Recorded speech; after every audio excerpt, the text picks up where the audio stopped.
Bonsoir à tous et à toutes. Bienvenue à cette session de la cible 7. Je suis Kader Léonide Modou. Je co-facilite cette session avec ma collègue Monique Kobayashi. Cette session parallèle fait référence à la cible 7 du cadre mondial de Kunming à Montréal pour 2030. La cible 7 est l'une des cibles du cadre mondial rattachée à la réduction des menaces pesant sur la biodiversité.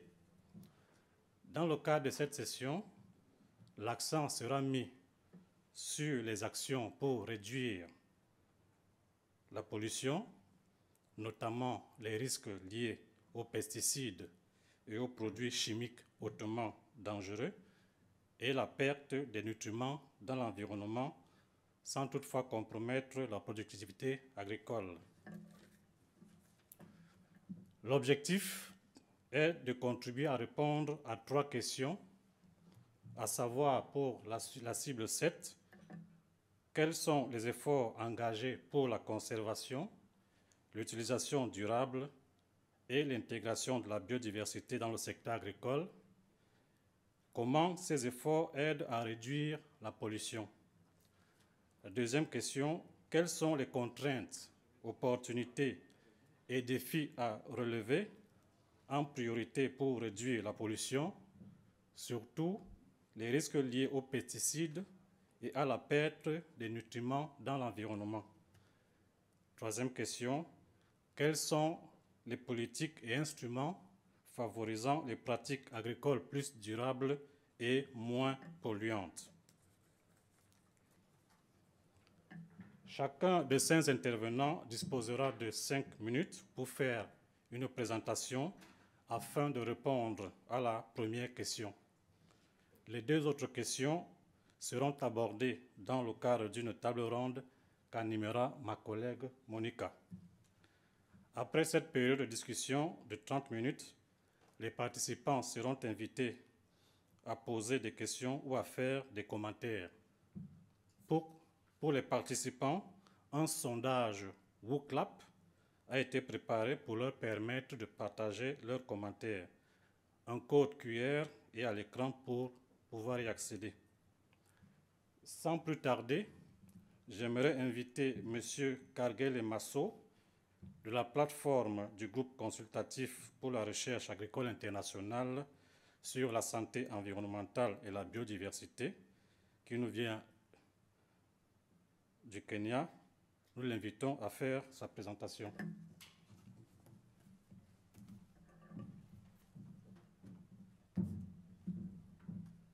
Oui, merci beaucoup et bon après-midi à tout le monde. Je vais essayer d'élaborer un tout petit peu sur les éléments qui sont en rapport avec la perte de nutriments dans l'environnement et l'utilisation de biopesticides et ce que la microbiome du sol peut faire pour nous aider à renverser la tendance. Ici, sur la carte que vous voyez, ça montre plus ou moins du côté gauche la perte de nutriments à travers le monde et l'impact que ça a sur l'eutrophication. Mais ce que vous allez constater, vous allez voir des points verts ici et là. Et ça, c'est essentiellement en Amérique du Nord, en Europe, en Australie, où les gens ont adopté des pratiques, des politiques pour renverser la tendance. Et ça, c'est un effort qu'il faudra probablement pour les autres parties du monde.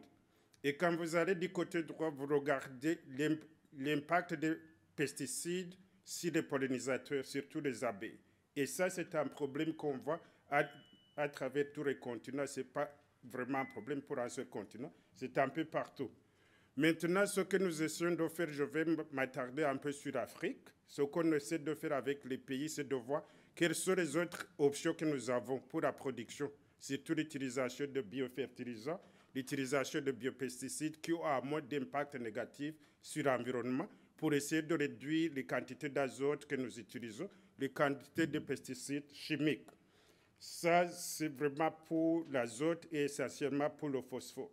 Et si on regarde aussi pour le contrôle des pestes et maladies, on a développé des biopesticides qui peuvent faire presque le même job que ce que les produits chimiques font, et parfois même performer mieux. Ici, on a l'exemple du merdieu, de la pomme de terre. Et le problème, surtout quand je parle de l'Afrique, c'est l'accès à ce genre de produits. Et certaines organisations de recherche, je donne l'exemple de l'Institut international d'agriculture tropicale, en collaboration avec le secteur privé, on essaie de développer des biofertilisants. Ils sont membres du système CGIA. La même chose, c'est organiser les gens à travailler ensemble. Pour ceux qui connaissent ou qui ont déjà eu l'occasion de travailler en Afrique, ce n'est pas toujours évident d'avoir les gens qui travaillent ensemble. Comment on les amène ensemble, comment on amène plusieurs parties prenantes à travailler ensemble pour essayer d'avoir une vision plus ou moins holistique des problèmes.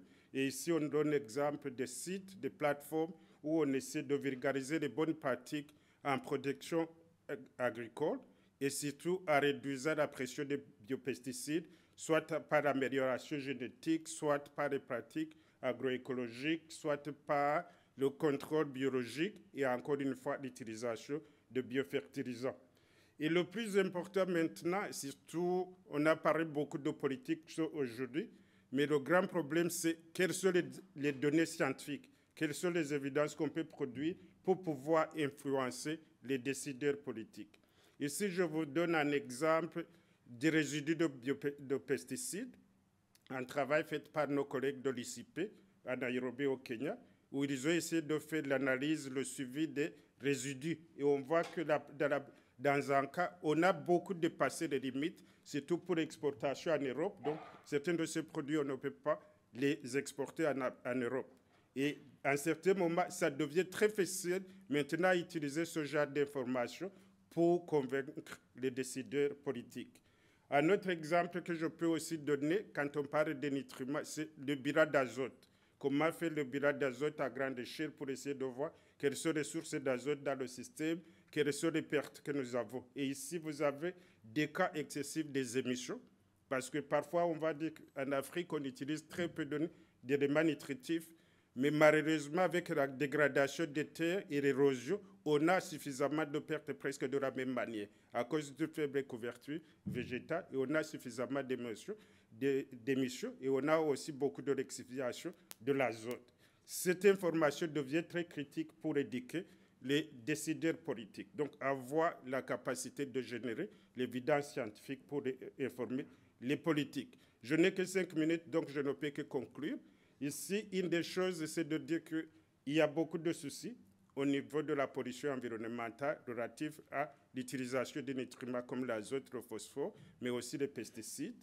Et la gestion intégrée de la fertilité des sols, la même chose pour la gestion intégrée des pesticides, peut nous aider.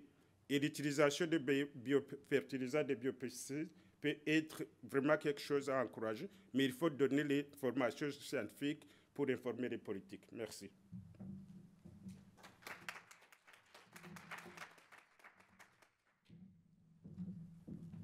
Merci beaucoup. J'invite maintenant Madame Geneviève Ndjiki Veladji de l'Action pour le développement durable et Coalition agroécologique du Cameroun à faire sa présentation en mode virtuel.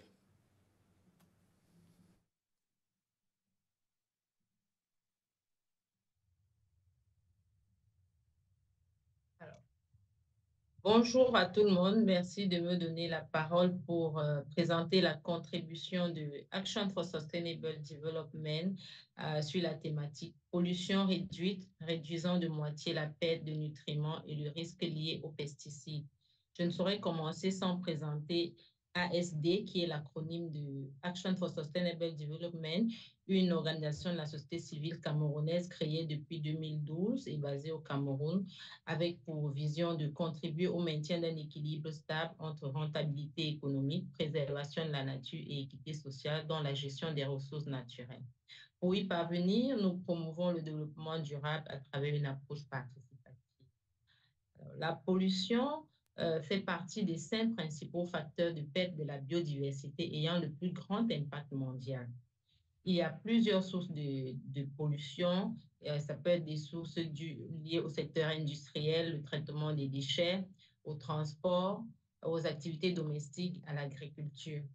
Dans ma présentation ici, je vais m'appesantir un peu plus sur l'agriculture, puisque je n'ai pas beaucoup de temps sur l'agriculture.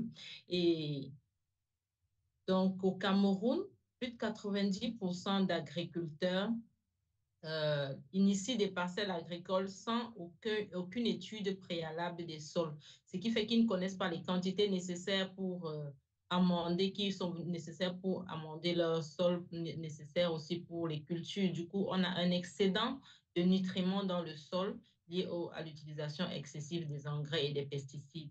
Et ces engrais et pesticides entraînent donc la mort des micro-organismes dans le sol et de façon prolongée, les sols deviennent infertiles. Et l'excédent aussi de ces nutriments dans le sol sont drainés avec les pluies et autres sont drainés dans les cours d'eau, entraînant une baisse de l'oxygène dans l'eau et l'eutrophisation des cours d'eau, ce qui a un très grand impact sur la chaîne alimentaire aquatique, puisque les phytoplanctons finissent par mourir. Les phytoplanctons qui sont au début de la chaîne finissent par mourir et impactant toute la chaîne aquatique. La pollution aussi a d'énormes impacts sur la santé humaine parce qu'elle entraîne des pathologies cancéreuses, euh, neurologiques et des troubles de la reproduction. ASD donc s'est donné pour mission de contribuer à inverser un peu cette tendance à son niveau à travers des sensibilisations, des formations à la valorisation des biodéchets ménagers, à l'accompagnement à la séparation des déchets à la source dans les ménages et dans les établissements scolaires. Les biodéchets sont ainsi transformés en compost qui sont utilisés par la suite en agriculture. Pour vous donner donc un ordre d'idée, à travers les sensibilisations et les formations que nous avons organisées, nous avons pu accompagner 1500 élèves et 50 ménages qui ont compris l'importance de la séparation des déchets à la source, qui le pratiquent déjà et qui ont été amenés à valoriser les biodéchets en compost. Grâce aux campagnes de collecte des déchets que nous avons menées dans les marchés et dans les ménages, plus de 5000 kg de déchets, de biodéchets ont été collectés, 3000 sacs plastiques usagés et 2000 bouteilles plastiques ont aussi été collectées. Les fractions biodégradables collectées donc nous ont permis d'être transformées en compost. On a eu plus de 2000 kg de compost que nous avons produit avec ces déchets biodégradables collectés et avec une collaboration avec un centre de traitement de boues de vidange, nous avons pu avoir plus de 6000 kg de compost issus des boues de vidange que nous avons distribués aux agricultrices et aux agriculteurs dans la région du centre et dans la région du sud afin de les encourager à changer leur méthode de travail. Les sacs plastiques et les bouteilles plastiques qui ont été collectées ont permis d'initier plus de 1000 élèves dans les établissements scolaires à la réutilisation en agriculture urbaine parce que nous avons donc utilisé ces conteneurs, ces bouteilles plastiques et ces sacs pour produire les légumes, les condiments de cuisine avec les enfants. Par la même occasion, pour encourager et montrer que ce n'est pas de l'utopie aux agriculteurs et aux agricultrices, nous avons accompagné la mise en place des parcelles pilotes fertilisées, amendées avec du compost qui leur a été donné, qui a été produit avec leurs biodéchets. Nous avons donc fertilisé des parcelles de gombo, de poireaux, de basilic, laitue, des légumes et plusieurs autres. Donc, nous continuons dans ce type d'action dans la région du Sud et dans la région du centre Cameroun. Et je ne saurais finir ma présentation sans remercier nos partenaires qui nous ont encouragés dans cette lancée et qui continuent de nous encourager. Il s'agit du Deaf Small Grand Programme, du PNUD et de la francophonie. Et par là, nous sommes ouverts à la collaboration avec tous les autres. Merci.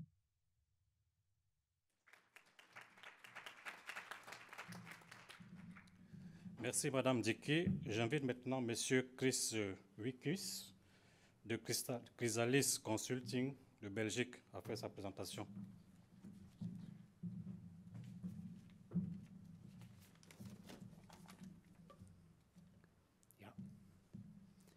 Merci, c'est tout un honneur d'être ici avec vous et j'aimerais bien remercier les organisateurs pour m'inviter. Je vais essayer de donner ma présentation en français, bien que je n'ai pas parlé français pendant presque 20 ans.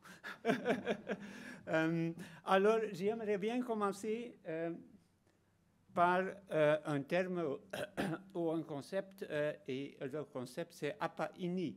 Apa-ini, ou qu'est-ce que c'est en langue malais, était le concept fondateur des champs-écoles agricoles créés et gérés par la FAO dans les années 1980 et 90. Les champs-écoles agricoles sont un modèle d'apprentissage participatif basé sur la découverte.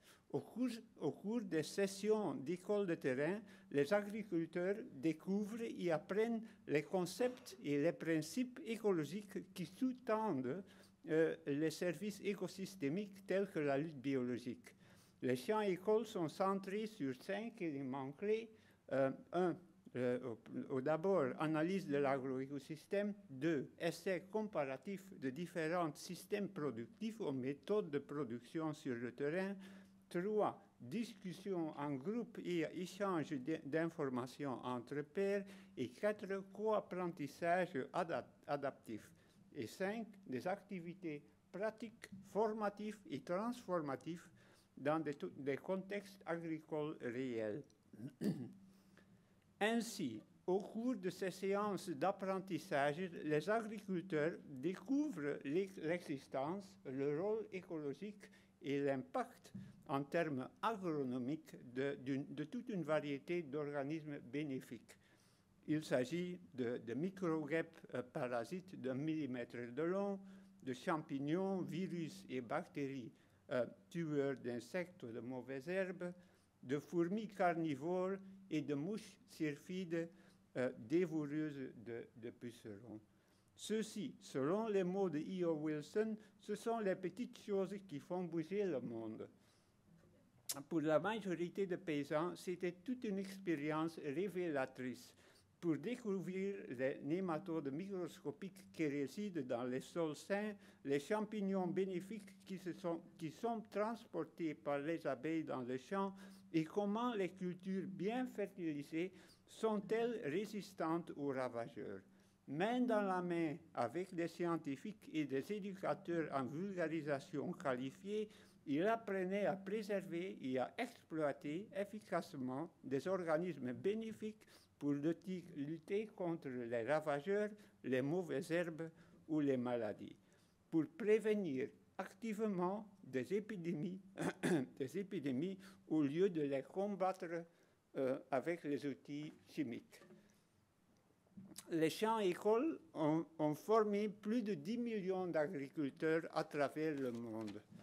Par exemple, au moins de 5 ans, les programmes de formation dirigés par la FAO ont transformé la façon de faire l'agriculture dans 2 millions d'exploitations au Vietnam. Dans toute l'Asie, ils ont réduit l'intensité de l'utilisation des pesticides jusqu'à 92% pour le riz, pour la riziculture, 78% pour le coton et 70% pour les cultures de thé ou de choux. Les agriculteurs eux-mêmes ont appris à réduire d'un tiers l'empreinte environnementale de l'agriculture tout en augmentant d'un 5e le rendement et leurs propres revenus. Les producteurs de choux en Nicaragua, par exemple, qui exploitaient les organismes bénéfiques résidant dans leur propre culture, dans leur propre champ, gagnaient $1 200 de plus par hectare que ceux qui utilisaient des pesticides. Et enfin, mais peut-être plus important encore, ils devenaient plus autonomes et ont excellé dans leur rôle d'expérimentateurs et d'innovateurs nés. Oui. Ah, voilà, pardon. Or, pour réaliser ce qui était tout à fait possible dans les années 1980 et 90, 6 éléments peuvent être pris en compte. Premièrement, il est essentiel de sensibiliser les parties prenantes concernées, de proposer des programmes d'incitation attrayants et des soutiens financiers aux agriculteurs pour faciliter cette transition.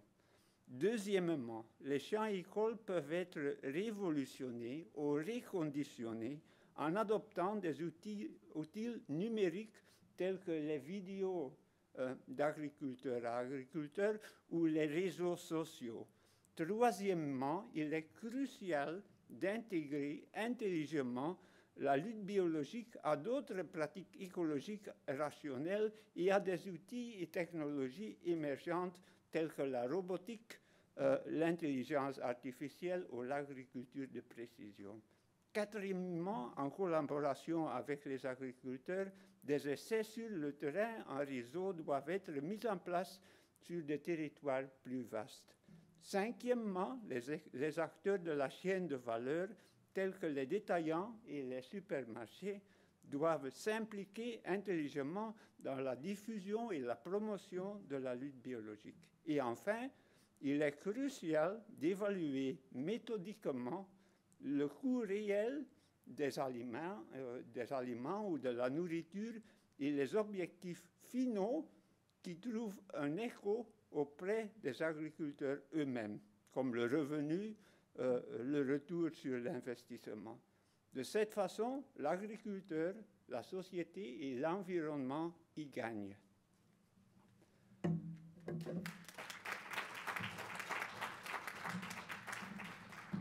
Merci, M. Chris. J'invite maintenant M. Marcos Alvarez du Centre de la lutte anti-parasite de l'agriculture agroalimentaire Canada à faire sa présentation. Merci beaucoup. Bon après-midi à tous. Donc, je vais faire une présentation assez ciblée pour répondre aux questions. C'est pas la bonne présentation. C'est pas la bonne présentation. En tout cas, je vais parler, ça c'est la présentation que j'ai donnée au début, aujourd'hui, mais je n'ai pas le temps, je veux parler de la présentation. Donc, pour les premières questions, quels sont les efforts engagés pour la conservation, l'utilisation durable et l'intégration de la biodiversité dans le secteur agricole? Comment ces efforts aident à réduire la pollution?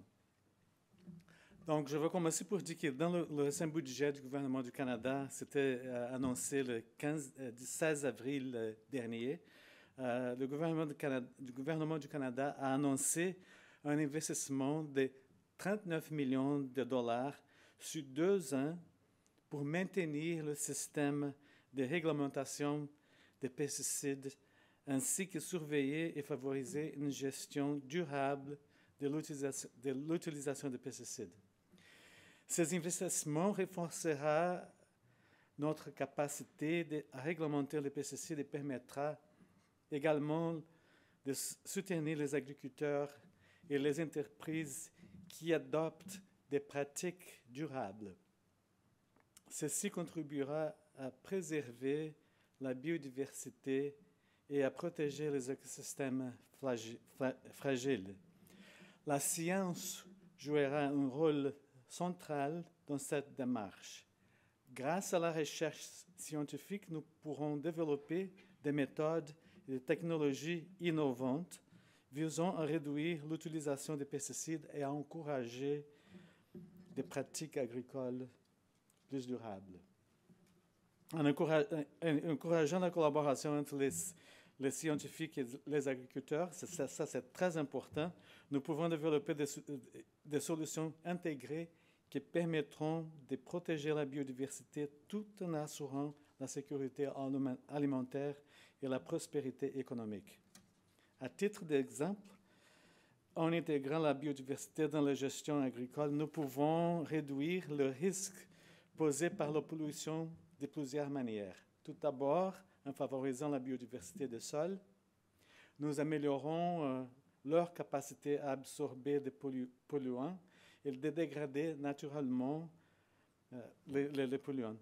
De plus, en favorisant la présence d'espèces sauvages, nous contribuons à réguler les populations d'insectes nuisibles, réduisant ainsi la nécessité d'utiliser des pesticides. D'autres efforts que nous avons, sont des efforts déployés, sont le renforcement de la résilience du secteur agricole. En renforçant la résilience, nous pouvons réduire la dépendance aux intrants agricoles de plusieurs manières. Tout d'abord, en favorisant des pratiques agricoles telles que l'agroécologie, nous pouvons augmenter la résistance naturelle des cultures aux maladies et aux ravageurs, réduisant ainsi les besoins de pesticides. De plus, en améliorant la santé des sols grâce à des techniques telles que la rotation de cultures, nous pouvons aussi accroître la fertilité des terres et diminuer la nécessité d'engrais chimiques. La recherche scientifique joue un rôle crucial dans ce renforcement de la résilience du secteur agricole. Des chercheurs du monde entier travaillent activement pour développer des variétés de cultures résistantes aux maladies, aux conditions climatiques extrêmes et aux ravageurs, réduisant ainsi la nécessité des intrants agricoles nocifs. Par exemple, les études sur la sélection et la modification génétique des plantes permettent de développer des variétés capables de s'adapter à des conditions environnementales difficiles tout en conservant leur productivité. De plus, la recherche s'attache à améliorer les pratiques agricoles en identifiant des techniques innovantes et durables, telles que l'agroforesterie et la gestion intégrée des cultures, qui favorisent la résilience des écosystèmes agricoles. De plus, les efforts de recherche visent à mieux comprendre les mécanismes biologiques,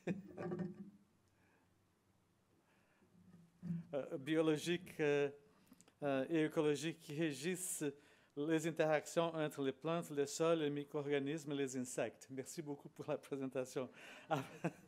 Afin d'optimiser les processus naturels au sein des agroécosystèmes, en intégrant des connaissances issues de la recherche fondamentale et appliquée, les scientifiques travaillent à concevoir des systèmes agricoles plus efficaces, durables et résilients, réduisant ainsi la dépendance aux intrants externes et contribuant à une agriculture plus respectueuse de l'environnement et plus rentable pour les agriculteurs.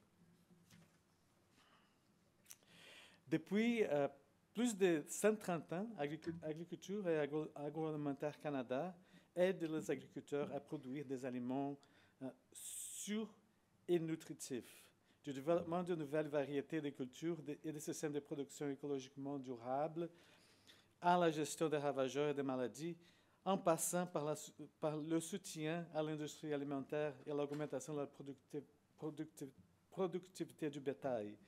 Les connaissances générées grâce à nos efforts scientifiques ont contribué à bâtir un secteur agricole dynamique et prospéré pour le Canada. Je vais montrer très brièvement une initiative que j'ai parlé tout à l'heure, qui s'appelle le Réseau national des 14 laboratoires vivants du ministère de l'Agriculture et Agroalimentaire Canada. C'est une initiative mise en œuvre en 2018, qui sont des laboratoires vivants qui comprennent de nombreuses études de recherche sur la biodiversité, toutes alimentant le travail d'innovation dans le laboratoire vivant. Mon collègue François Chrétien, comme je parlais tout à l'heure aussi, directeur associé Living Labs en direction, il va donner une présentation demain sur ce sujet-là. Si vous êtes intéressé, vous pouvez chercher l'information dans le programme pour participer de la session qu'il va parler avec plus de détails que moi vais faire ici parce que mon temps c'est déjà terminé. Très brièvement, l'activité sur la biodiversité dans le laboratoire vivant. Avec l'approche laboratoire vivant, nous nous concentrons sur une innovation soutenue par une recherche solide pour garantir des pratiques qui fonctionnent et répondent aux besoins des producteurs. Donc, les producteurs travaillent avec le scientifique, donc les techniques sont développées, sont adoptées pour eux. Donc, c'est une façon de le faire beaucoup plus efficace. Et je vais conclure ici parce que je n'ai plus pas de temps. Okay, merci beaucoup.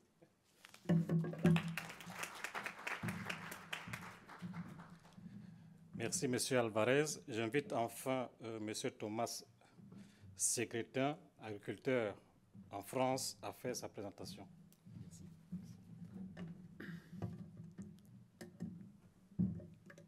Bonjour. Je m'appelle donc Thomas Segretin. J'habite dans cette petite ville qui s'appelle Blois. C'est une ville de 110 000 habitants qui est très connue pour les châteaux de la Loire, mais on n'est pas là pour parler de patrimoine, mais bien d'agriculture. En fait, je vous montre ça parce que je vous emmène à 7 minutes en vélo de cette zone, dans un quartier qui s'appelle la Vacquerie. Et en fait, la Vacquerie à Blois, c'est un endroit qui est assez particulier. C'est une zone de 13 hectares qui a été finalement monopolisée capturée par la collectivité, donc la mairie, pour installer des agriculteurs finalement. Et donc du coup, ils ont eu comme priorité de développer l'agriculture biologique et les circuits courts. Et pour faire ça, en fait, ils ont proposé de faire signer des baux qui sont dits environnementaux, c'est-à-dire que parmi les clauses de location qui sont finalement proposées aux agriculteurs, il y a le fait de respecter des normes environnementales et notamment de produire en agriculture biologique. L'objectif de ces éléments-là, et puis j'ai la chance d'avoir aussi beaucoup d'intervenants qui ont ouvert la voie, qui ont montré tous les bienfaits des différentes techniques. C'est quoi l'objectif? C'est finalement à la fois protéger la santé des habitants, mais aussi des écosystèmes, notamment les nappes phréatiques, qui est quand même un gros enjeu chez nous. Et donc du coup, voilà où j'habite. Donc c'est la petite maison, et juste à côté, donc en plein centre-ville de Blois, où dans un rayon de 2 km, il y a entre 5 agriculteurs maraîchers biologiques qui sont installés. Me concernant, en fait, du coup, moi, mon job, c'est de faire pousser des légumes, et je suis un grand fan de l'agriculture biologique. Et donc là, vous me voyez en train de planter des petites laitues au domaine national de Chambord. J'en profite pour remercier Baptiste et puis l'équipe de l'Institut jardinier maraîcher, parce que finalement, c'est une sorte de petit bébé de Jean-Martin Fortier que vous avez rencontré tout à l'heure. Et pourquoi est-ce que je vous parle de ce projet-là? C'est que, en fait, là-bas, on a eu l'occasion d'expérimenter, de tester, grâce notamment à de l'accompagnement, de la formation, et de moyens qui sont quand même considérables, tout un tas de techniques qui, donc dans le cadre de la présentation aujourd'hui, sont vraiment des solutions pour gérer et diminuer la pollution, mais aussi limiter l'érosion des sols, la perte de nutriments. Donc j'en ai cité quelques-uns. Voilà, vous voyez la diversification des cultures. Jean-Martin, nous à l'époque on cultivait 60 variétés de légumes différentes. L'ensemble de la parcelle était clôturé par des haies. Donc des haies avec des essences pour la biodiversité.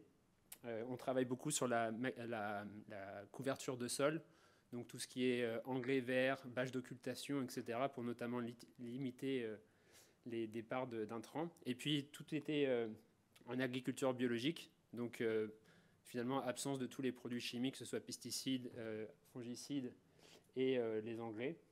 Et puis après, j'ai rajouté aussi un petit élément qui est important pour moi dans la biodiversité, c'est que finalement, on parle beaucoup de la biodiversité, des auxiliaires, etc. Mais il y a aussi nous, à la fin, en tant qu'humains.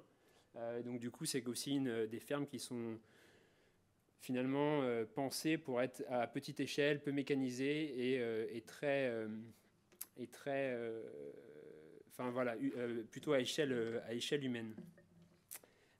Et donc du coup, en fait, pour moi, le gros enjeu qu'il y a là-dessus, c'est que finalement, le modèle de ferme que je vous ai présenté juste avant, que Jean-Martin a également présenté tout à l'heure, en fait, c'est des tailles de ferme qui nous permettent de travailler pour la biodiversité, entre autres, pour les communautés. Et donc, du coup, en fait, moi, ma posture aujourd'hui à ce niveau-là, c'est plutôt de se dire, finalement, comment est-ce qu'on multiplie la création de ces fermes-là. Là, celle que vous voyez derrière, c'est la ferme de Massato, qui est du coup la prise de vue. Vous voyez la petite cathédrale, c'est la même cathédrale que vous avez vue sur la première photo. Et donc du coup, en fait, pour moi, ma casquette, et je ne suis pas du tout scientifique, en fait, je suis un pur produit du capitalisme, c'est-à-dire que j'ai été formé en école de commerce et j'ai un MBA en poche. Et donc du coup, moi, ma vision de l'agriculture, elle est aussi extrêmement liée à comment est-ce qu'en tant qu'agriculteur, finalement, on est une entité économique et comment on s'inscrit dans un milieu qui est assez complexe. Et je trouve qu'un des gros enjeux et une des, on va dire, des incentives que j'aurais, c'était comment est-ce que l'agriculteur pourrait arrêter de porter une responsabilité individuelle sur un problème qui est sociétal. Et donc, du coup, comment est-ce que finalement la société peut l'accompagner à peut-être notamment sur tous les enjeux économiques, à être moins dépendant des marchés pour pouvoir se consacrer sur finalement aussi ce qui fait de bien, c'est-à-dire consacrer du temps, de l'énergie et des compétences sur la biodiversité et sur la réduction finalement de tous les enjeux de pesticides et de perte de nutriments dont on parle aujourd'hui. Voilà, merci.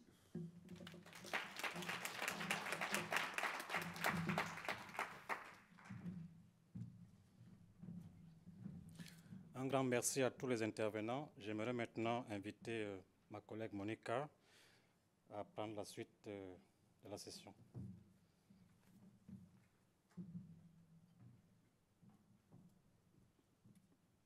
Bonjour tout le monde, merci Kader et merci à tous les intervenants.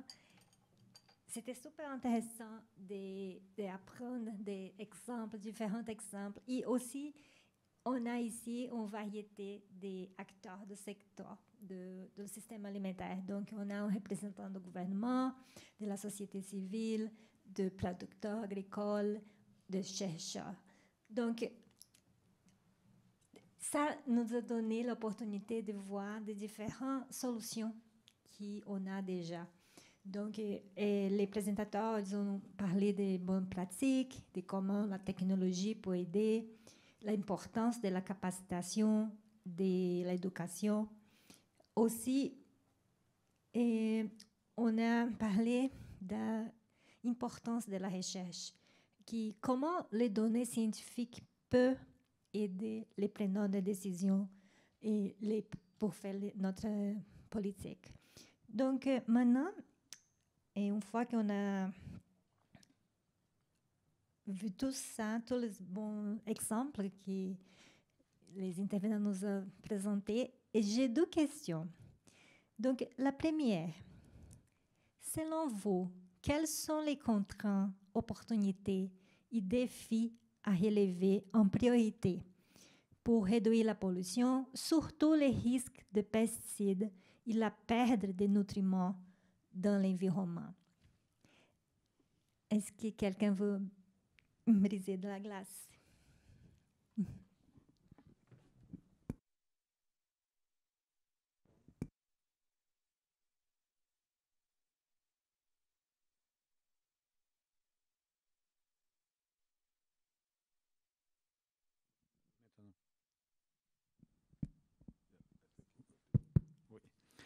OK, so, la question, les contraintes que nous avons.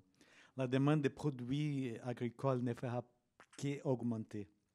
Alors, la population mondiale continue d'augmenter et pour soutenir la sécurité alimentaire, nous devrons soutenir et faciliter le système agricole productif.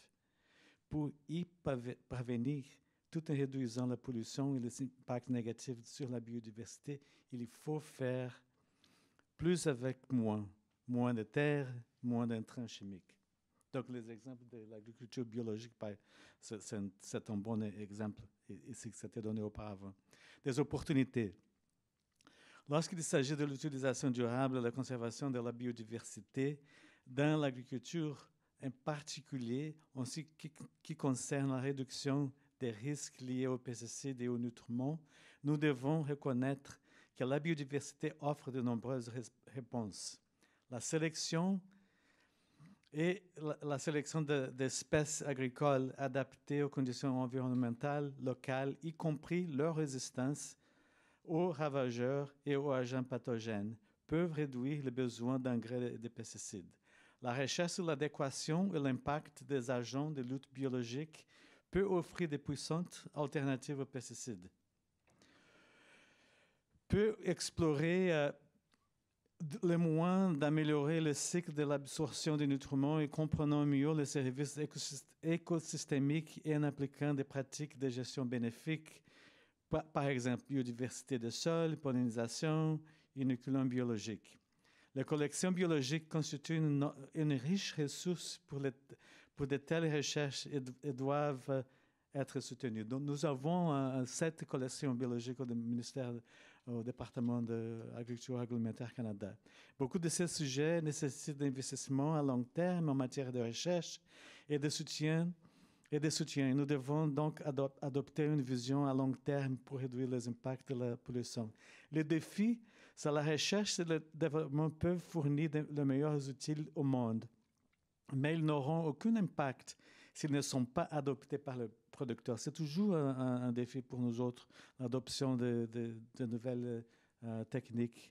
Les bénéfices de l'adoption de nouvelles pratiques et de nouveaux outils ne sont pas toujours visibles à court terme. En plus de développer des outils améliorés pour les producteurs, nous devons travailler à rendre leur adoption attrayante pour les producteurs. De même, nous devons également poursuivre la recherche et le développement lorsque les résultats ne sont pas toujours rapides ou faciles à communiquer. C'est ça. Merci. Merci beaucoup, Marcos. Et Kajan, vous voulez ajouter quelque chose? Oui, j'aimerais y amener un peu de perspective du Sud aussi. Donc, comme je parlais tout à l'heure, quand on parle des nutriments et des pesticides, il y a un problème sérieux dans le Sud, surtout la dégradation des sols et des terres, qui fait qu'il y a tellement d'érosion excessive et la perte. Généralement, on applique les pesticides, le tout se trouve dans la rivière à cause des pluies. Vous avez entendu le problème et le Nino, avec une pauvre couverture de sol, ça devient un problème majeur. Il y a un autre problème majeur, c'est le système de réglementation, une réglementation relativement parfois poreuse. Et on est parfois des champions d'avoir des outils vraiment réglementés très solides qui sont comparables à ce qu'on peut trouver partout dans le monde entier, mais avec un problème de opérationnalisation. Donc, vraiment de bons outils, mais qui ne sont pas opérationnalisés. Donc, très peu d'appui aux producteurs. Les producteurs se débrouillent, ils achètent quelque chose sur le marché, ils n'ont même pas assez d'informations de l'utilisation rationnelle, ainsi de suite. Et ça devient des problèmes très, très critiques à ce niveau. Et je parlais de biofertilisants, des biopesticides. Et le problème, c'est la capacité de produire cela localement, l'investissement pour pouvoir le faire. Donc, investir en biodiversité, en solutions alternatives, c'est quelque chose qui manque cruellement quand on parle du Sud. Et maintenant, les opportunités ne manquent pas, bien sûr. Et l'une des choses que j'apprécie, Chris parlait des champs écoles, ainsi de suite, quel est l'avantage qu'on peut tirer de ce genre de forum pour les échanges Nord-Sud-Sud, pour essayer de voir quelles sont les choses qui se passent. J'ai vraiment bien adoré l'UPA présenté, l'UPA que je connais il y a 25 ans de cela, et que j'ai toujours dit j'aurais pu les inviter pour venir faire quelque chose aussi en Afrique. Et j'étais content de voir qu'ils sont en collaboration avec Ibrahim, pour essayer de voir quels sont vraiment les échanges. Je pense que ça fait un des cibles aussi de la Convention mondiale de la biodiversité en termes de transfert de connaissances. Ça, je trouve ça une grande opportunité. Une opportunité aussi pour vraiment investir dans ce genre de collaboration, essayer de développer les produits locaux. Les biofertilisants, actuellement, pour le continent, il faut les importer d'ici et d'ailleurs, alors que ce sont les micro-organismes que nous avons dans les sols en Afrique qu'on pourrait multiplier et essayer de vraiment renforcer la capacité. Cette capacité n'est pas nécessairement là-bas, mais avec les échanges, on pourrait y arriver. Je vais m'arrêter ici juste pour la gestion du temps, sinon je pourrais parler toute la soirée. Merci. Merci, Kajel, c'est vrai. On a beaucoup de choses, non, pour discuter. Il y a beaucoup de passion aussi. Mais malheureusement, notre temps, c'est un peu serré. Donc, Thomas, est-ce que vous voulez ajouter quelque chose de votre expérience? Pour ma part, moi, je vais reprendre l'axe finalement pour moi, le gros enjeu, en tout cas en agriculture biologique et de maraîchage. Allô? Non, c'est bon. Donc, le gros enjeu, en tout cas sur le maraîchage biologique en France, aujourd'hui, c'est vraiment pour moi la viabilité et la vivabilité, enfin, viabilité économique et la vivabilité de l'activité. D'une part, en fait, ce qu'on vous a présenté tout à l'heure, vous avez vu que l'équipe a été assez grosse. Donc, en fait, c'est un mode agricole qui est très gourmand en main-d'œuvre. En fait, aujourd'hui, c'est un modèle agricole. En tout cas, les produits qu'on propose coûtent finalement assez cher à mettre sur le marché. Et on se retrouve en concurrence avec l'agriculture conventionnelle. Et finalement, les marges, elles sont quand même relativement faibles. C'est-à-dire que tous les bénéfices écosystémiques qui sont proposés par l'agriculture biologique aujourd'hui ne rentrent pas finalement dans l'équation. Donc, soit on décide de compter différemment, soit au bout d'un moment, il faut peut-être que... Enfin, quand je dis compter différemment, c'est-à-dire que la viabilité économique d'une entreprise peut-être intègre d'autres capitaux, donc le capitaux naturel et capitaux humains, pour aller encourager, on va dire, cette démarche qui, si je le raccroche à aujourd'hui, à cette session, a le pouvoir de baisser l'usage de pesticides et d'avoir une gestion, on va dire, bienveillante de l'écologie et de la nature. Et donc, du coup, pour moi, l'intervention se fait essentiellement sur... le gros challenge, c'est le sujet de la viabilité économique et comment est-ce qu'on arrive à correctement valoriser nos produits finalement dans un système qui, on va dire, dont les règles du jeu sont un peu biaisées pour moi. Donc voilà, c'est le gros défi selon moi là-dessus. Une toute petite note, mais parce que le sujet de l'accès au foncier aussi est très très important. Et donc j'ai cité l'exemple tout au début de, pour moi, le rôle aussi des collectivités sur finalement la préemption des terres pour aussi orienter. Donc la collectivité est représentante de la société civile. Et donc, du coup, a le pouvoir pour moi de finalement prendre les terres et orienter la manière dont on produit dessus. Voilà. Merci Thomas. Et on avait discuté un peu dans l'autre session ça, et la viabilité économique, qui est-ce qui va payer pour cette transformation alimentaire qu'on demande. Aussi, la valorisation de produits et pas juste les produits traditionnels, mais aussi les autres produits qui les collègues de Kenya ont parlé de comment valoriser les produits locaux. Et une chose que j'aimerais ajouter, c'est que vraiment, on parle d'un système alimentaire cassé, non? Les profits sur les chaînes, il n'est pas très balancé. Donc, c'est vraiment une opportunité de revoir ça. On a une cible qui parle de ça, de la réforme de subsidies, de la réforme des incentives, comment on peut favoriser les autres acteurs du système. Merci. Chris, est-ce que vous voulez ajouter quelque chose? C'est seulement sur les policies, non? Ou c'est aussi encore sur les contraintes et défis? Ah, OK.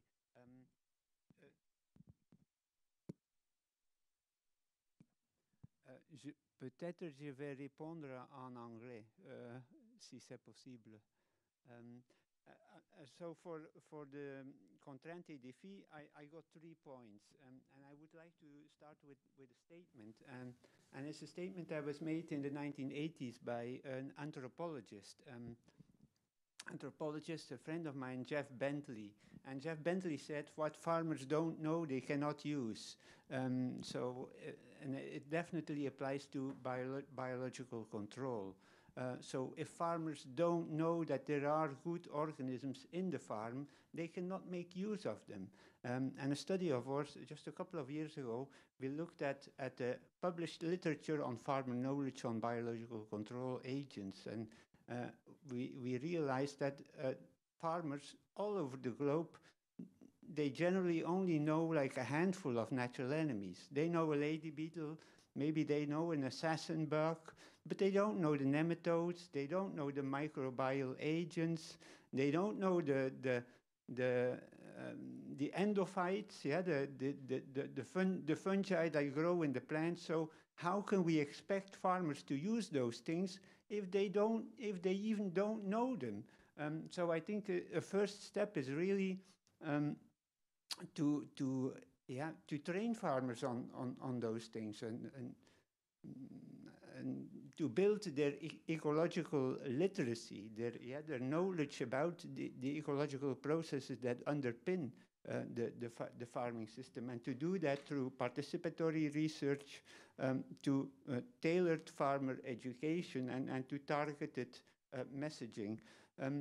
Also, I think another component that poses a big obstacle in the promotion of biological control especially is that we're not measuring the right endpoints.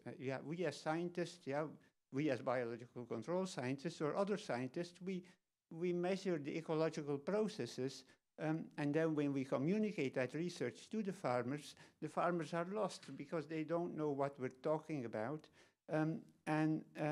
We should measure things like income, return on investment, profit. Those are the things that resonate with the farmer, because in the end, the farmer grows crops, but in the end, the farmer really grows money. So I think it's important to measure those things. And then if we think about society as a whole, we as scientists, we also have to look at the energy use intensity, the carbon footprint of certain practices, the biodiversity recovery that is possible under different farming strategies. And in all of that, as scientists, we have to endeavor to be interdisciplinarians. We have to reach out to the social scientists, not only try to do our own thing as ecologists or biologists or entomologists, but actively engage with other disciplines and to work across boundaries, to work across ecosystem compartments, and to pursue like a more holistic interdisciplinary systems approach.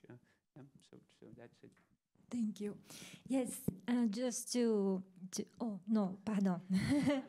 Juste pour continuer pour les différents systèmes alimentaires et toute cette chose de connaissance, non? C'est très, très important aussi de faire cette ligne. C'est vrai que beaucoup de notre agriculteurs ne connaissent pas les choses qu'on est en train de trouver dans les recherches scientifiques, donc tout ça, tous les liens entre les insectes dans la microbiodiversité du sol, comme ça pour nous aider à contrôler les pestes, les ravageurs et les maladies. C'est vrai, d'un côté c'est ça, mais c'est pas juste les agriculteurs qui ne connaissent pas, c'est aussi les preneurs de décision, sont les politiciens.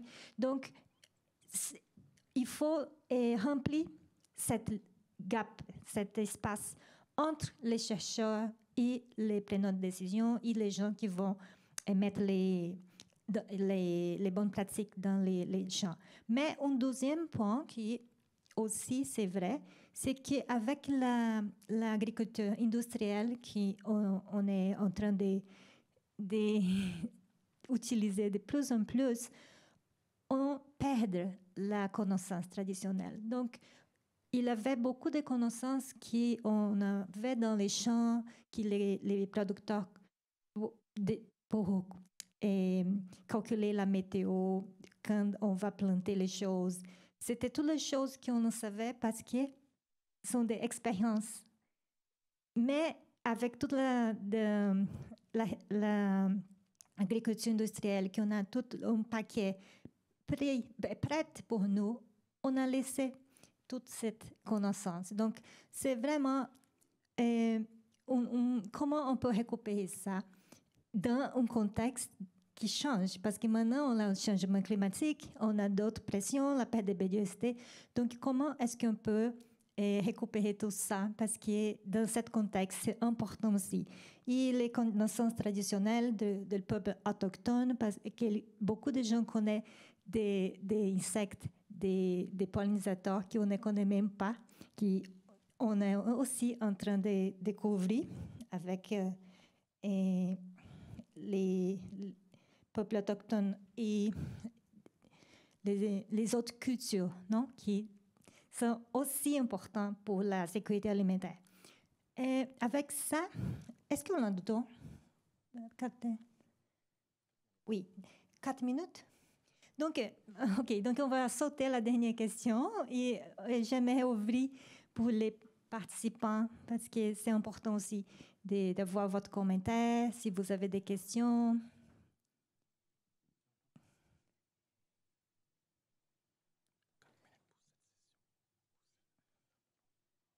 OK, d'accord, OK, désolé. Donc, on a de temps pour la deuxième question.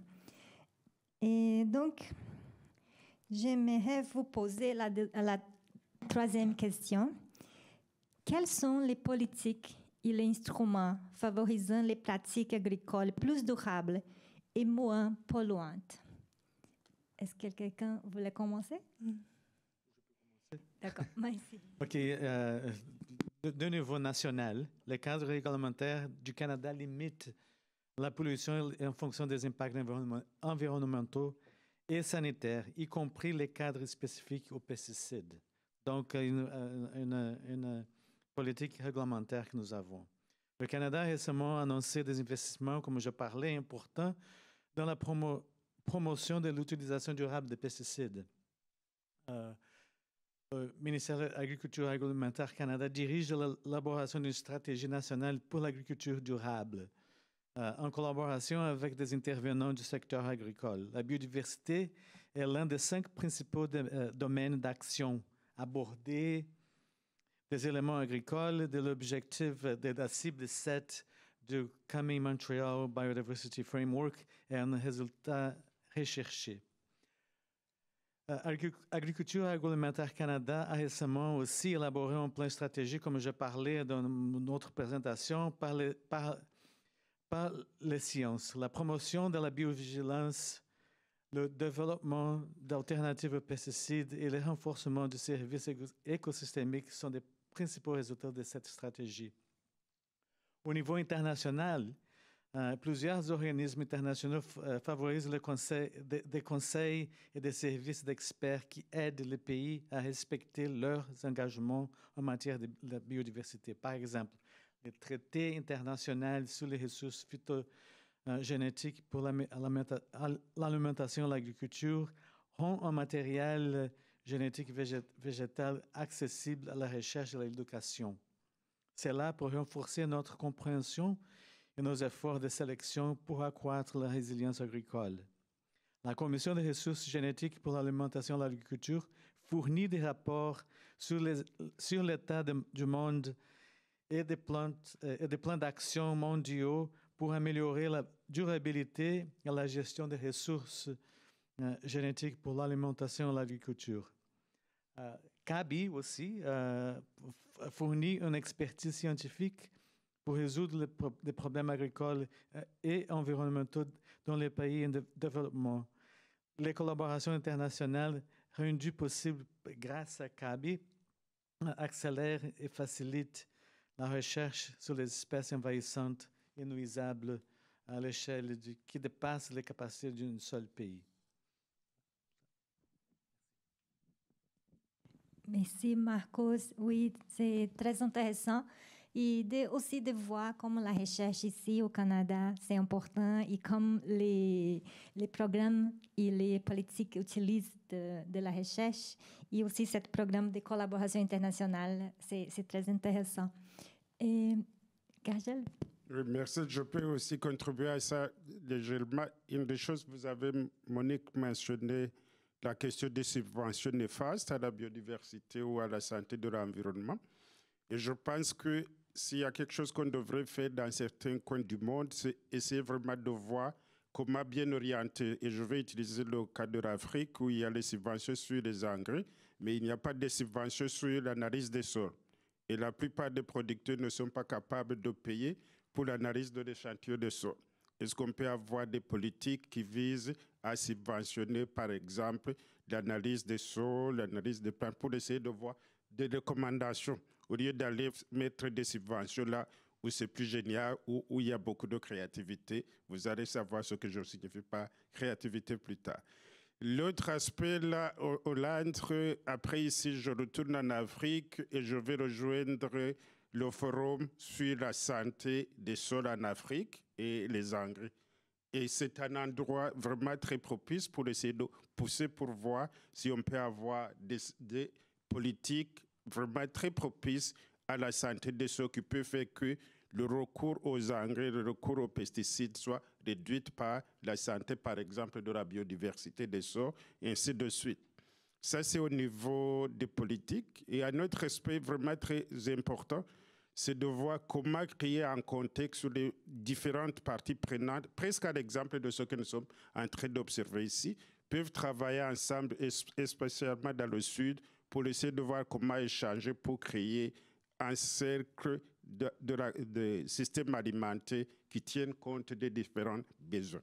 Et par des outils qu'il faut utiliser, je pense qu'on a beaucoup parlé depuis ce matin des indicateurs, quels sont les systèmes en place qu'on est en train de mettre en place pour aller surveiller les actions que nous prenons pour générer les données qui peuvent montrer que de ce chemin, je regardais ce que notre collègue présentait par rapport au site pour les légumes, et ainsi de suite, à voir ces pratiques, comment ça contribue à réduire la pression, quelles sont les données qu'on peut générer et quels sont les indicateurs qu'on peut avoir, par exemple en réduisant les pesticides, et ainsi de suite.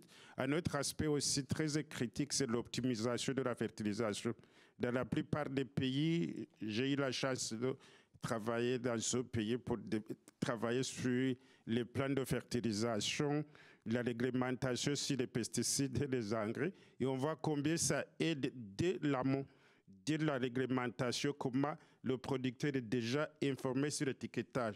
La situation qu'on ne va pas voir dans la plupart des pays en voie de développement, comment on peut développer ces outils sur l'optimisation de la fertilisation, sur l'optimisation de l'utilisation des pesticides et avoir ce que je peux appeler des guides qui peuvent aider les producteurs ou les décideurs. Je m'arrête ici, merci.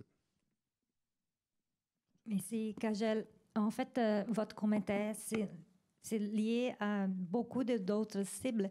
Oui, comme vous avez dit, les cibles de pesticides et la nécessité de faire cette réforme et peut-être de mettre des agents aussi dans la partie avant d'utiliser les pesticides, qui c'est l'analyse du sol, qui c'est aussi lié à monitoring, parce qu'on a besoin aussi de ce type d'outils pour faire la monitoration, non? Après, et même pour répondre pour les cibles de Commis Montréal. Donc, tout ça sont des choses qu'il faut vraiment aider les gouvernements à mettre en pratique. Et aussi, c'est lié à la recette agricole qu'on a, parce que comme on a dans les paquets les nutriments, les engrais, donc peut-être on va utiliser même sans savoir si c'est vraiment nécessaire. Merci. Et donc, Thomas? Déjà, c'est un peu frustrant parce que j'ai envie de dire tellement de choses. Il faut vraiment se concentrer. En fait, si je devais continuer dans la lancée que j'ai prise, parce que j'avais d'autres points, mais en fait, pour moi, un des outils qui serait vraiment intéressant à mettre en place au sujet de un peu le sujet économique, c'est, enfin, en tout cas, je ne sais pas à quel point vous connaissez la France, mais on est très connu pour la sécurité sociale. Et en fait, moi, quelque chose qui me plairait, ce serait la sécurité sociale de l'alimentation. Dont l'objectif finalement serait de garantir un droit à l'alimentation qu'on dit choisi et qui permettrait de rémunérer les paysans qui produisent et notamment dans un système ce qu'on appelle un système de conventionnement. Donc ça serait basé sur 3 piliers, ce qu'on appelle l'universalité, donc c'est-à-dire le droit pour tous d'accéder à une alimentation choisie. Le fait que c'est deuxième pilier, c'est que c'est sur la base de cotisation. Donc en fait, chacun contribue à la hauteur de ses capacités de financement. Donc qu'on soit riche ou pauvre, on va chacun contribuer là-dessus. Et en fait, le conventionnement démocratique, c'est finalement une sorte de contrat entre le producteur et celui qui mange, et qui permettrait finalement, via des assemblées collectives ou des décisions gouvernementales ou de collectivités, de choisir finalement quel type de produit on décide de soutenir, quel type de prix on est prêt à mettre, et finalement de bypasser un peu la chaîne, c'est-à-dire de redonner le pouvoir aux consommateurs d'orienter les fonds. Et je me permets de faire ça parce qu'en fait c'est assez drôle d'être aussi invité ici par notamment le programme de sécurité alimentaire de l'ONU, parce que dans ma précédente vie j'ai travaillé sur un projet qui s'appelle Scope, qui est un projet du World Food Programme, et dont l'objectif était de fournir des cartes de bénéficiaires, notamment dans tous les systèmes d'aide aux réfugiés, donc c'est-à-dire d'arriver dans des camps, de fournir des cartes à des bénéficiaires où les fonds étaient directement, un peu comme sur le système des monnaies locales, distribués sur des cartes. Et en fait, de l'autre côté vendeur, producteur, il y avait des terminaux qui permettait, un peu comme on paye sur un TPE aujourd'hui, d'accepter la monnaie. Et donc, du coup, en fait, on avait une traçabilité. On proposait, donc le World Food Programme a mis ça en place déjà sur le terrain, de diffuser des fonds à des consommateurs qui pouvaient, du coup, envoyer et en tout cas acheter chez des producteurs locaux. Et donc, du coup, en fait, techniquement, aujourd'hui, ces solutions, elles existent, elles sont en place. Et en fait, finalement, on revient toujours au sujet de la décision politique. Et on n'a pas trop parlé, mais de l'impact des lobbies. Mais du coup, en fait, aujourd'hui, c'est possible de canaliser les fonds vers des productions qui sont, en tout cas, par rapport à ce qu'on fait aujourd'hui, bénéfiques pour la biodiversité. Merci beaucoup, Thomas. Et oui, Chris, est-ce que vous voulez ajouter quelque chose? Oui. Je vais le faire en anglais peut-être de nouveau. Alors, on the political and the regulation side, I have three elements, and each element is kind of covering one specific form of biological control. For augmentation biological control, so the biological control agents that are commercially available and sometimes called biopesticides. What strikes me really is that in many countries, the process of registration, of registering, having those components registered, sometimes even takes longer than that of synthetic pesticides. So synthetic pesticides, which do represent oftentimes considerable hazards for human and environmental health, they get more easily registered than those products that do not present any hazard or very low hazards. So that's something that we probably should remediate. On a second form of biological control, classical biological control, which entails the introduction of a non-native natural enemy for the control of an invasive pest. Classical biological control really represents a tailor-made, best bet solution. Yeah, you restore the balance in the ecosystem by connecting an invasive pest with its worst natural enemy. Yeah, with its best natural enemy, not with its worst, with its best natural enemy. However, that practice over the past decennia, it has been really stalled because of an overemphasis on its ecological risks. Yeah? Of course, this practice entails risk because if this practice is not scientifically guided, is not done judiciously, one can introduce an agent that attacks other organisms as well. However, scientifically based biological control efforts, they shouldn't be hampered by too much emphasis on the ecological risks, but also they need to be pushed forward by added emphasis on their benefits. And sometimes we forget the benefit angle by solely focusing on the risks. And then on a third form of biological control, conservation biological control, something which farmers themselves can be engaged in every day. There, I think it's important to adopt the polluter pays, steward earns strategy. Farmers that do their best to really promote those locally occurring natural enemies, those resident natural enemies, those beneficial organisms that are in their farm, they should receive subsidies. They should receive a reward. Yeah, they are the stewards of the land. And in the meantime, farmers that don't do so, well, they don't deserve to get those rewards. The same applies for biological control manufacturers. Maybe they also are part of stewardship, so maybe they can benefit from tax cuts or tailored subsidies to promote their production of natural enemies. And then linking back to my previous comment on farmer education, farmer education is very important, but it doesn't come for free. One needs to train extension agents. One needs to pay the salaries of those people, and I think that work can be covered through differential taxation of pesticides, in which you increase the taxes of pesticides that carry high risks for human or environmental health, and then earmark the revenues from those taxes for tailored farmer education schemes or farmer training schemes. Yeah, I don't like to use the education component because, of course, these people are well educated, but they miss certain things on the ecological angle. Yeah, so that's it, Monica. Merci, Chris.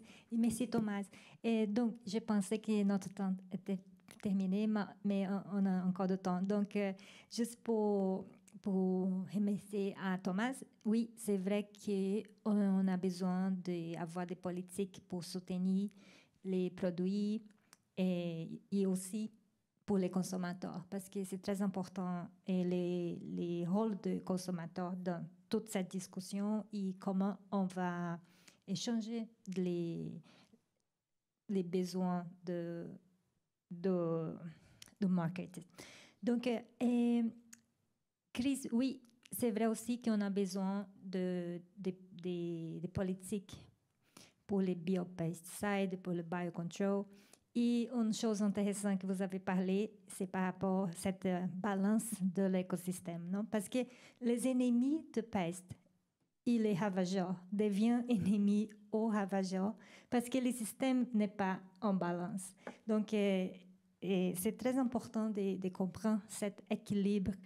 Et aussi, une chose que je viens de me rappeler, c'est que dans l'écosystème, si on a par exemple des autres plantes que les ravageurs vont se nourrir, ne vont pas attaquer notre plantation. Donc, c'est tout ça sont des connaissances qu'on a besoin d'informer les preneurs de décision. Donc, merci beaucoup. Et on est en train de terminer notre session ici et j'aimerais ouvrir les planchers pour vous. Est-ce que vous avez des questions ou des commentaires?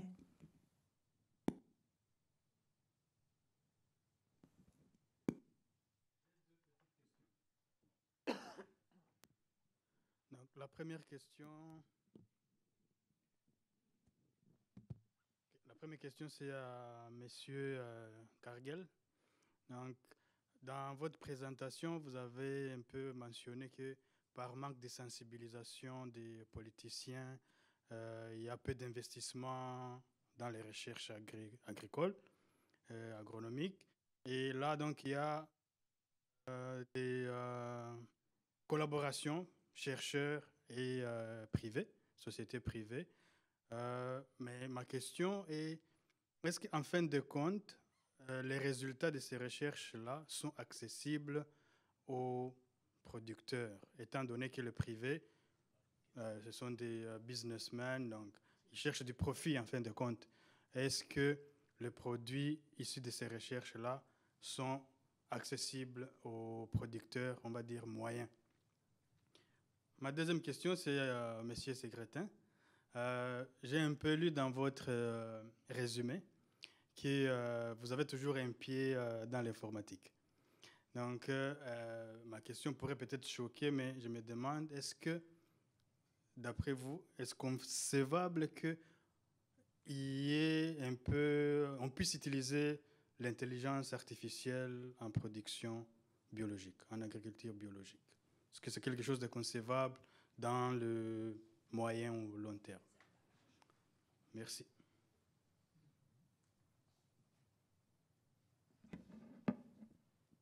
Oui, je peux répondre. En fait, probablement, quand on gère 5 minutes, on est très rapide, on ne communique pas comme il faut. La partie chercheurs et secteur privé, on fait la recherche et on a changé. Je travaille pour le système CGA, qui est le système de recherche international. Et on a vraiment changé notre façon de faire la recherche. Maintenant, c'est la co-création. Donc, il faut travailler avec les différentes parties prenantes, incluant le secteur privé, mais aussi les producteurs. Donc, ils sont déjà dans ce système. Et la partie où on travaille avec le secteur privé, c'est comme nous sommes des ONG et nous avons des accréditations dans les pays, on n'a pas le droit de faire de l'argent.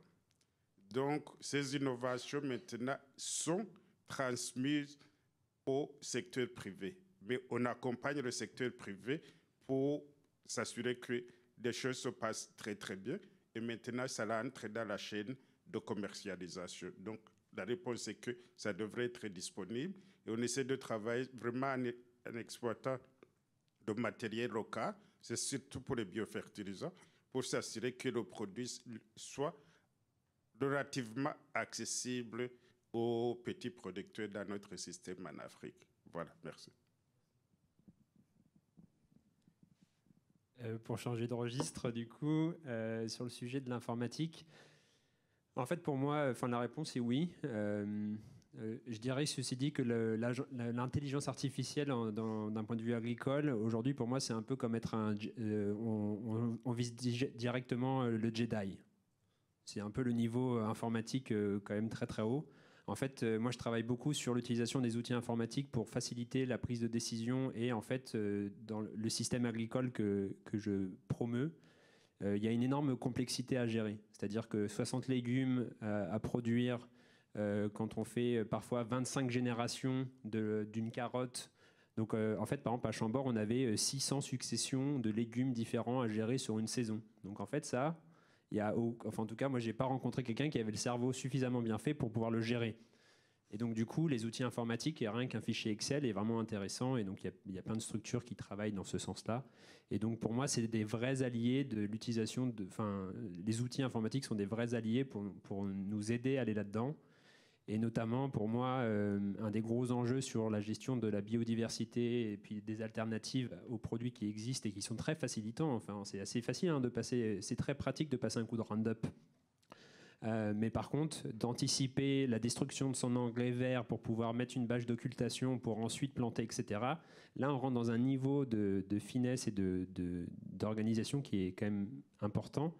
Et donc, du coup, l'idée, pour moi, c'est que ces outils permettent de gérer, de libérer de la charge mentale, de la disponibilité, etc., qui vont aussi permettre de libérer du temps pour aller se former, pour aller apprendre, etc. Parce que moi, aujourd'hui, quand je vis une saison de maraîchage, il n'y a pas le temps d'aller voir ce qui se passe, en fait, de lire 500 pages de recherche scientifique. Et en fait, aujourd'hui, la seule manière que ces informations viennent jusqu'à nous, et tu l'as cité un peu, c'est qu'aujourd'hui, c'est des commerciaux qui viennent nous les amener.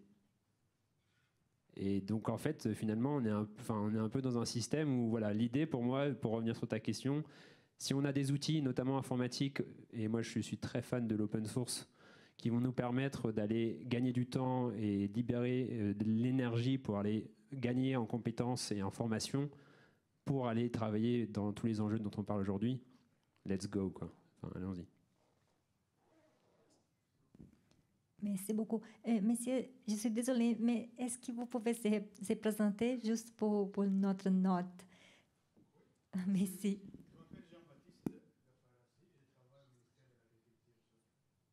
Merci beaucoup.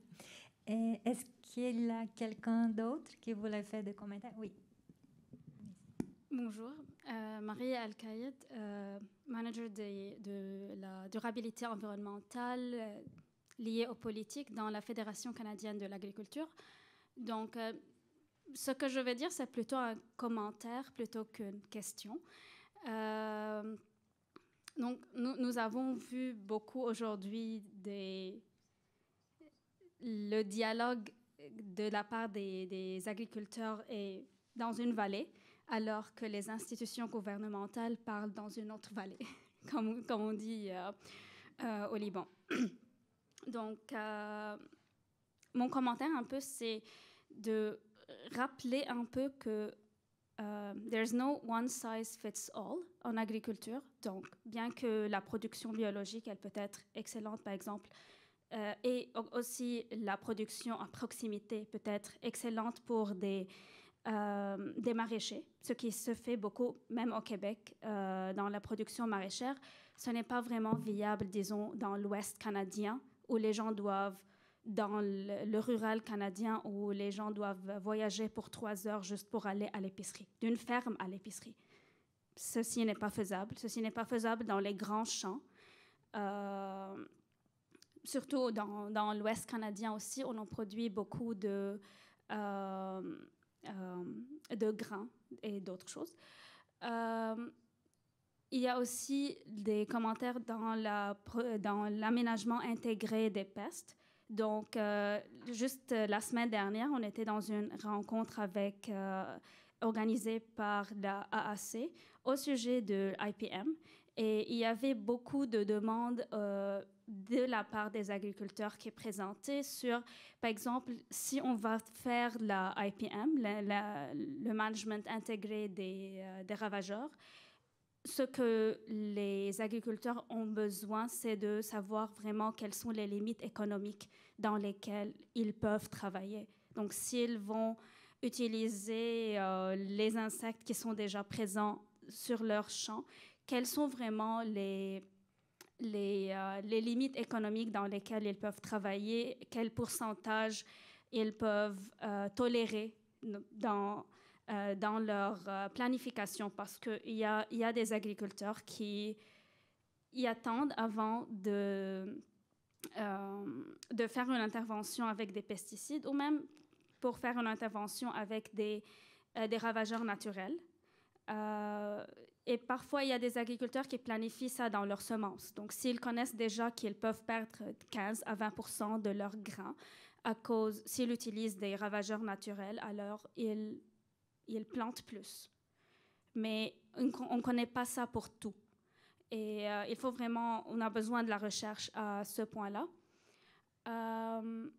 Il y a aussi l'idée les gouvernements doivent plutôt travailler avec les agriculteurs. Les agriculteurs, on entend ça de tous nos membres, c'est que les agriculteurs pensent et se perçoivent comme s'ils sont une cible pour toutes ces discussions-là. Les agriculteurs ne sont pas une cible, c'est eux qui travaillent le terrain. On a besoin de plus de carottes, moins de sticks. Et je sais juste parce qu'il y avait vraiment plein de discussions aujourd'hui et c'était vraiment super informatif. Donc, mais je pense que ça résume un peu tout ça. Et puis, on a besoin de bien représenter les agriculteurs à la table, en plus, dans ces espaces où on parle de ce que les agriculteurs doivent faire, mais on n'entend pas ce qu'ils font exactement, comme ce qu'ils font déjà sur le terrain. Finalement, en fait, je me souviens de mon dernier point, c'est que la cible 7, on parle le langage de la cible 7, elle parle de la pollution due aux pesticides, aux engrais et au plastique, mais on entend parler avec les agriculteurs que surtout des pesticides et des engrais moins, mais c'est surtout des pesticides. Mais aussi, il faut... Quel est l'équilibre que les agriculteurs peuvent utiliser là? Parce qu'on sait qu'ils peuvent, disons, mettre des couvertures en plastique sur leurs champs pour réduire leur utilisation de herbicides, mais ceci augmente l'utilisation de plastique. Alors, on fait quoi? C'est un peu le dilemme des agriculteurs, c'est on fait quoi là? Donc, je voulais juste donner ces remarques et merci beaucoup pour vos présentations aujourd'hui.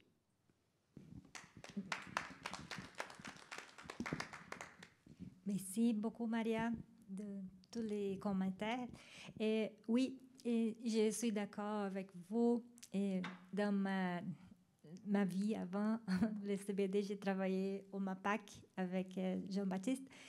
Et c'est vrai qu'on a besoin d'avoir les représentants des producteurs sur la table pour prendre la décision, parce qu'on ne peut pas faire aussi un autre paquet et le donner, c'est ça qu'il faut faire. Et quand j'étais au MAPAC, j'étais surprise parce qu'il y avait beaucoup de politiques déjà en place.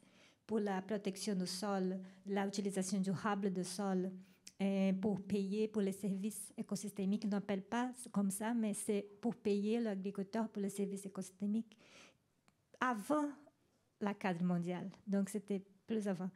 Et quand on a commencé l'organisation de cette symposium, j'avais dit ça. Il y a beaucoup de pratiques déjà dans les ministères de l'Agriculture, mais ils ne sont pas aware qu'on discute ça en parallèle dans une autre table. Donc, comment est-ce qu'on peut mettre tout le monde ensemble? Parce qu'ils sont déjà en train de travailler sur ça. Merci. Est-ce qu'il y en a d'autres commentaires? Oui.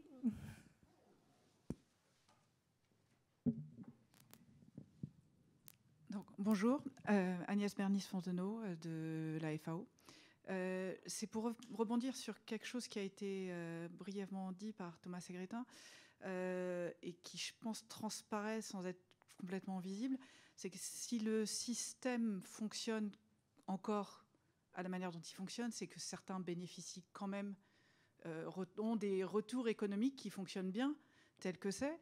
Et que ces mêmes qui ont des retours économiques, peut-être dans la production de pesticides, d'engrais et autres, peuvent aussi avoir les moyens d'envoyer des gens qui vont faire la commercialisation des produits auprès des agriculteurs.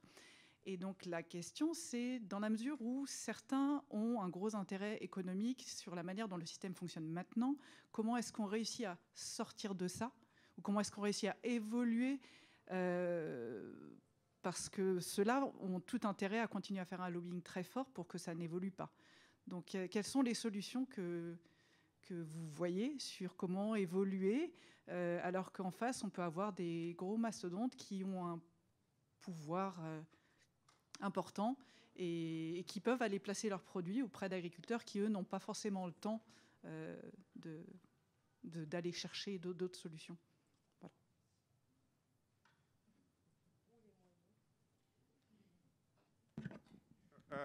Ça, c'est un très très bon commentaire. J'avais la même réflexion, même dans mes notes que Thomas, sur cet aspect, spécialement quand vous êtes en Afrique.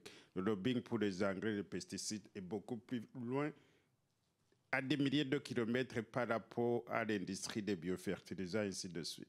Mais la solution réside vraiment dans cette éducation. Je pense qu'elle faisait les commentaires. Quand elle faisait les commentaires, je disais, écoute, on a toujours tendance à dire qu'en Afrique, on a besoin de ces plateformes pour travailler avec les agriculteurs.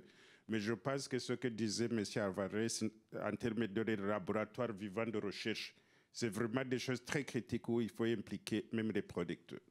Maintenant, la réalité, c'est que si on avait les bonnes pratiques en place, telles qu'on est capable de gérer la fertilité des sols, quel que soit ce qu'on va chercher, le producteur est aussi rationnel en termes d'eau, des retombées financières de ces actions. Donc, s'il y a des principes sur place où on va se baser, on peut naturellement, on ne va pas dire qu'on arrête le lobbying, on n'arrêtera pas, on n'a pas les moyens, mais par rapport aux pratiques saines, qui fait qu'à la fin, on a besoin de moins de pesticides, on a besoin moins d'intrants agricoles, ça devient naturellement. C'est comme ça que je revois.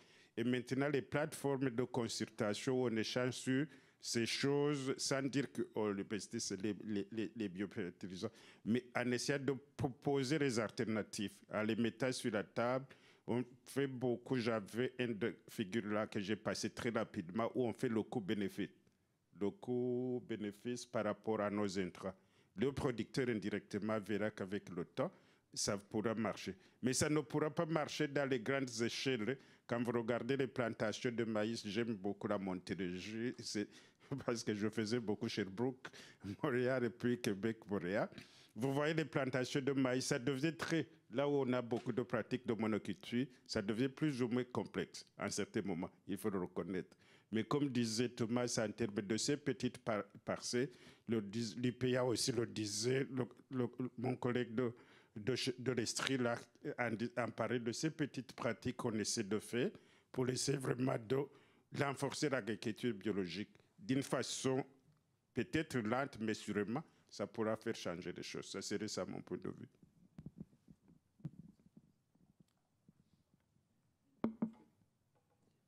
J'ai trop envie d'intervenir là-dessus. En fait, très récemment en France, donc c'était en janvier, les agriculteurs, plutôt les gros agriculteurs, sont sortis avec leurs gros tracteurs et ont verrouillé la France. Et bizarrement, malheureusement, les décisions qui ont été prises ne sont pas tout à fait très très cool, parce que notamment il y avait un allègement des normes sur les sujets des pesticides pour essayer de rééquilibrer le marché européen. Donc on a plutôt baissé en standard, donc c'est un peu con. Mais en fait, je vais reciter Jacques Capla, qui travaille beaucoup sur l'agroécologie, donc c'est en France, et qui dit il faut des grands soirs et des petits matins. Les petits matins, c'est vraiment la propulsion et la mise en place d'initiatives locales à petite échelle pour essayer de trouver les solutions de demain. Et les grands soirs, c'est qu'au bout d'un moment, je vais reciter un peu la France, mais je pense que pour ta question, ce serait un petit mai 68 avec vraiment un soulèvement. Parce qu'en fait, aujourd'hui, le pouvoir est trop important des lobbies. Je vous invite d'ailleurs à regarder le film Goliath, avec Gilles Lelouch et Pierre Ninet, qui parlent très bien des lobbying dans les produits phytosanitaires. Donc ça vous parlera beaucoup, très touchant comme film. Mais donc du coup, pour moi, c'est malheureusement une des meilleures alternatives qu'on a pour gérer ça. Merci beaucoup, Thomas. Et donc, je vais juste faire un petit commentaire avant de fermer la session. Et Agnès, bonne question. C'est une chose qu'on ne peut pas arrêter, malheureusement, le lobbying, l'industrie. Et l'industrie continue à faire les recherches. Et maintenant, on a beaucoup de produits comme inoculation, de l'utilisation des micro-organismes avec les semences. Donc ça, on ne peut pas arrêter. Mais il faut, comme beaucoup de gens ont parlé ici, comment on peut valoriser les autres techniques, les autres formes de combattre les problèmes. Et montrer la partie financière. Pourquoi vous avez parlé aussi, non? Au lieu de payer pour les inoculants qui peut-être ne vont pas fonctionner, comment est-ce qu'on peut réduire les coûts de l'agriculture et en utilisant d'autres solutions? Donc, je pense que c'est ça qu'il faut passer le message pour les preneurs de décision et mettre en place. Merci beaucoup. On pouvait continuer ici pendant des heures parce que c'est un sujet qui me passionne beaucoup et je pense qu'à vous aussi. Et merci beaucoup de votre temps et on peut continuer à parler aujourd'hui ou demain. Merci à tous les intervenants. Bonne soirée.